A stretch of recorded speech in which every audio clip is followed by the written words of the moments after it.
In this series, I'm sharing my personal journey through magic and spirituality. In the last episode, I told you how I began questioning my own, and some friends suggested me to start magic experiments.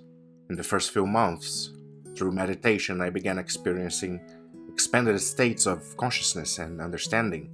I also began doing sigil magic and affecting change in the world around me, but mostly within myself.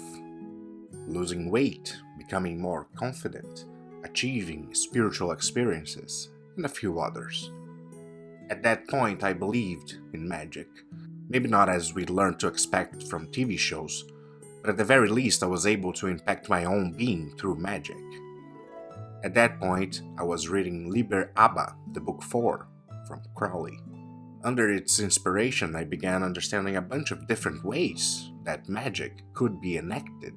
Coincidentally, at the time, my relationship with my family wasn't at its best. My grandma was often rude and caused me great anxiety.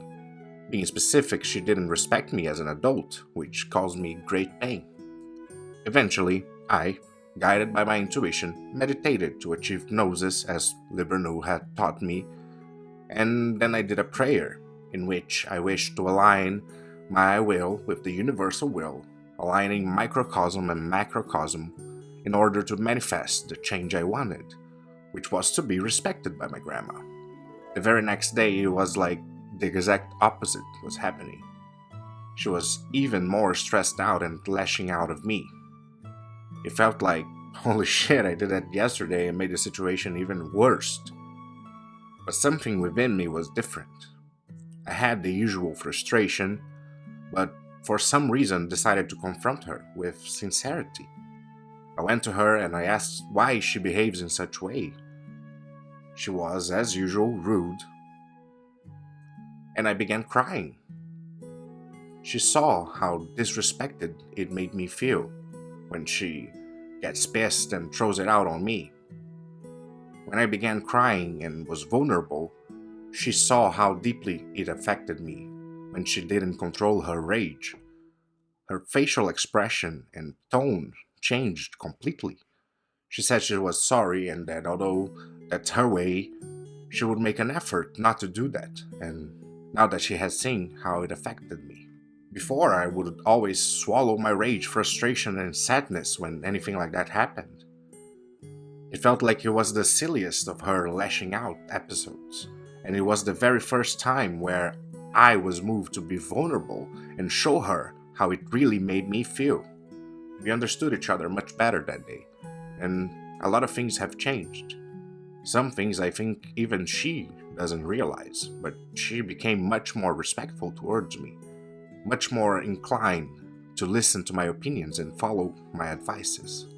This has been over a year, and since then our relationship grew much stronger. And after that day, I have yet to feel that feeling of frustration and disrespect she often made me feel back then. It was a weekly occurrence, at least. That was one of the very first magical acts I did whose effects I perceived in people outside of myself, and began to see that magic can change not only our inner world, but also our external world.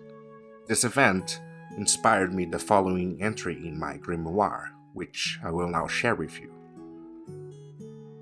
A magical act, properly done, with concentration and comprehension of divine will in alignment with our individual will, which organizes our intention and emanates it to the universe, will attract towards our life certain situations.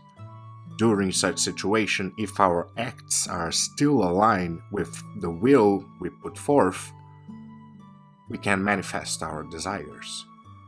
In short, many times our ritual will only put you in a situation where if you act properly, still focused on your goals, you can manifest them.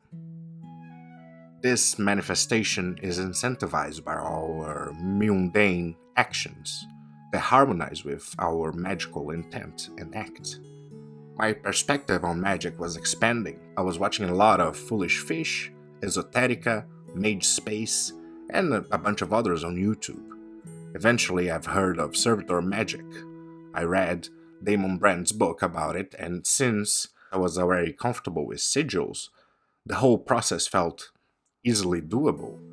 After reading and doing long considerations, I decided to make my own, and to do it in a particular way that I recommend for all that choose to create a servitor. I made mine with a particular characteristic, which is that they always act in accordance with divine ethics and love. That also means they can say no to me if I request something that is against divine ethics and love. I see it as a safety feature preventing me from doing bad things with my creation, and I deeply recommend to anyone dabbling with Servitor magic. Since the first Servitor gave me quick results, I made more. The second, I must confess, has until these days had a subpar performance, delivered only small results so far. But it was essential for my path, for it was the first time that one responded me. When I would talk to the first, I would just imagine it nodding yes, and the things would eventually happen. This time, when I was instructing the servitor, it responded. It was within my mind and had the same voice as my own internal dialogue, but the way it spoke was different. The words chosen and the cadence of the speech. I will not be sharing servitor magic stories here. Suffice to say, this was my first conversation with a non-physical being, my very first experience of clairaudience.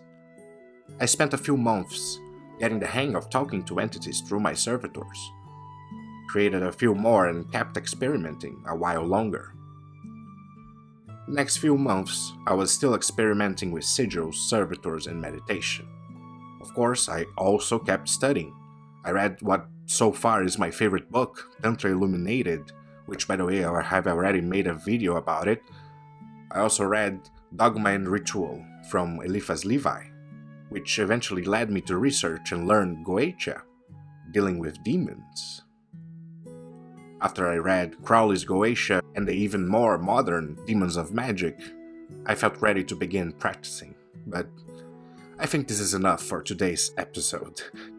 As I have expressed in the last video of this series, this is also meant as a self-initiation path for any that wish to follow it. If you're following it, as usual, you should read the books mentioned during the video, and you should have already implemented a daily meditation practice. When you finish reading the books here mentioned, you should create your servitor, whose goal, at least the first one, is your protection. You'll be establishing a protection for yourself. Make sure that it can act in the mental, emotional, astral, and physical planes.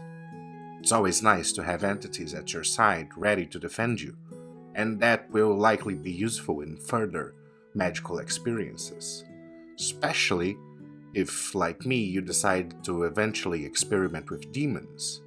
But don't worry, this path that I'm proposing is meant to be composed alongside your intuition, and you should leave out any parts that don't fit your view or that you simply don't feel ready for. Servitor creation is relatively safe, made even safer if you follow my suggestion on this video on how to do it, on top of the precautions mentioned in the book.